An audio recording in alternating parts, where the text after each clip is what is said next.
अब्दुल कलाम कहते हैं, एक बार एक आदमी को अपने गार्डन में टहलते हुए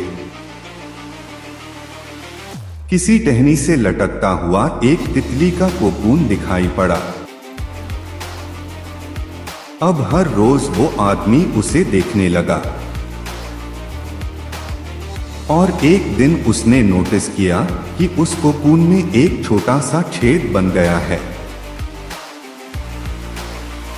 उस दिन वो वहीं बैठ गया और घंटों उसे देखता रहा। उसने देखा कि तितली उस खोल से बाहर निकलने की बहुत कोशिश कर रही है,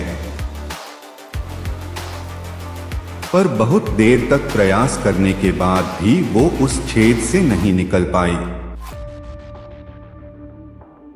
और फिर वो बिल्कुल शांत हो गई, मानो उसने हार मान ली हो।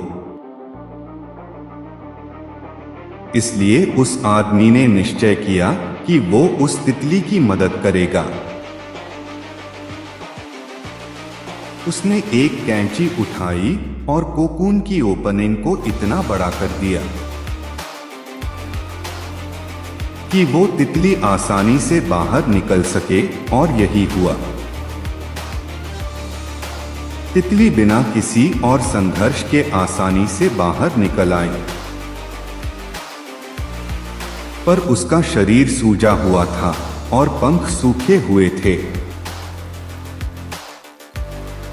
वो आदमी तितली को ये सोचकर देखता रहा कि वो किसी भी वक्त अपने पंख फैलाकर उड़ने लगेगी, पर ऐसा कुछ भी नहीं हुआ। इसके उलट बेचारी तितली कभी उड़ ही नहीं पाई और उसे अपनी बाकी की जिंदगी इधर उधर घिसटते हुए बितानी पड़ी।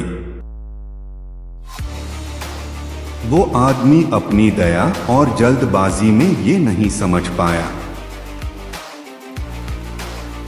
कि दरअसल कोकून से निकलने की प्रक्रिया को प्रकृति ने इतना कठिन इसलिए बनाया है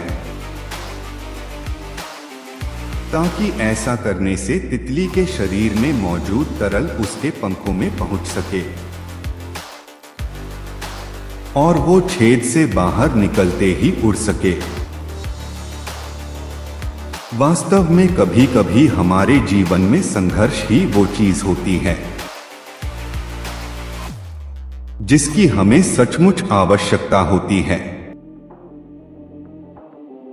यदि हम बिना किसी स्ट्रगल के सब कुछ पाने लगे तो हम भी एक अपंग के समान हो जाएंगे। बिना परिश्रम और संघर्ष के हम कभी उतने मजबूत नहीं बन सकते जितना हमारी क्षमता है। इसलिए जीवन में आने वाले कठिन पलों को सकारात्मक दृष्टिकोण से देखिए। वो आपको कुछ ऐसा सिखा जाएंगे जो आपकी जिंदगी की उड़ान को पॉसिबल बना पाएंगे। Thank you for watching. इसी तरह की और वीडियो देखने के लिए चैनल को सब्सक्राइब जरूर करें।